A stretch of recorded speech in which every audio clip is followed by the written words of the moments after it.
photos, vidéos ou messages que tu envoies semblent flotter dans l'air, comme par magie.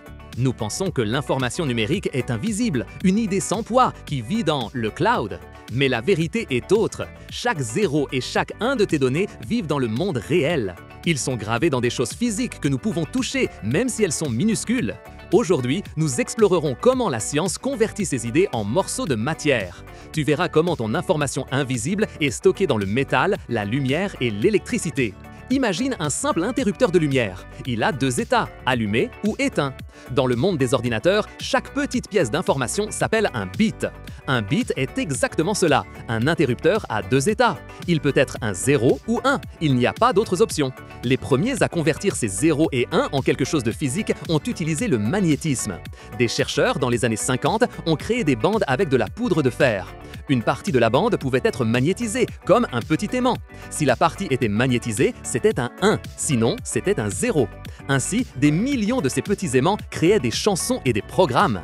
Plus tard sont arrivés les disquettes qui fonctionnaient de manière similaire. C'étaient des disques plats avec une couche magnétique où les 0 et les 1 étaient enregistrés. Chaque point était comme un aimant minuscule qui pointait vers le haut ou vers le bas.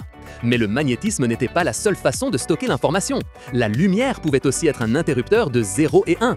Dans les années 80, une nouvelle forme de stockage de données est apparue, les disques compacts ou CD.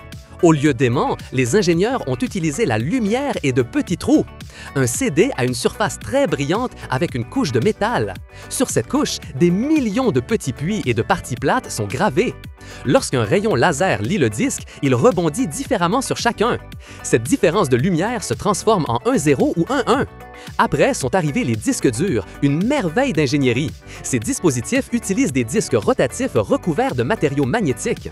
Un bras lecteur, comme une aiguille flottante, écrit et lit les données.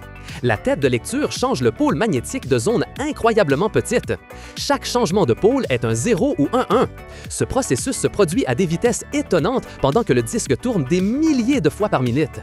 Mais ce qui a vraiment révolutionné le stockage, c'est la mémoire flash.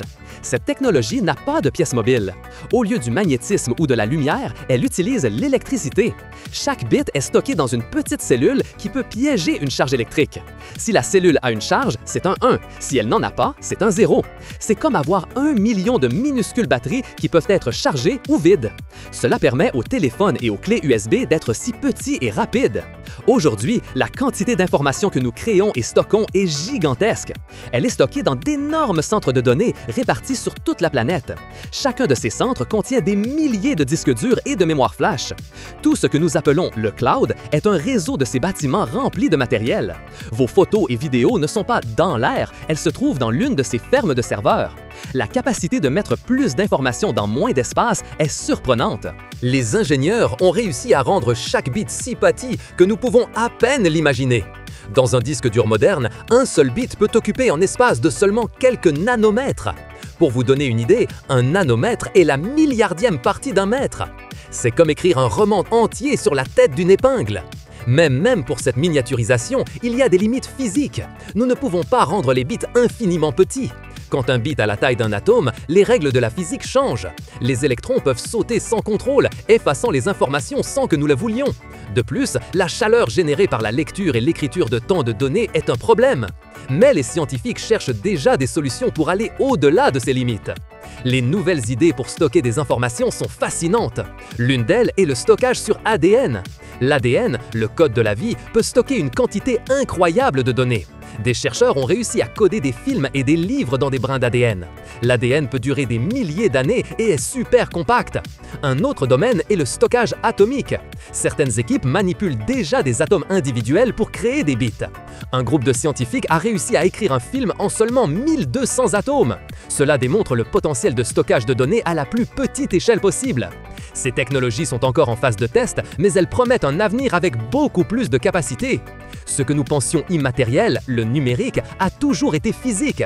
Des aimants dans les bandes à la charge électrique de votre téléphone. Chaque 0 et chaque 1 est un petit état dans le monde réel. La magie ne réside pas dans l'invisibilité de l'information, mais dans la manière ingénieuse dont l'humanité la transforme en quelque chose de tangible. C'est la science qui nous permet de stocker un univers de données dans la paume de notre main. Si vous avez été fasciné de découvrir le secret physique derrière vos données numériques, n'oubliez pas de aimer cette vidéo. Partagez-la avec quelqu'un qui croit encore que le cloud n'est que de l'air. Et si vous voulez continuer à explorer les merveilles du monde avec nous, abonnez-vous à la chaîne. Activez la cloche pour ne pas manquer nos prochaines découvertes.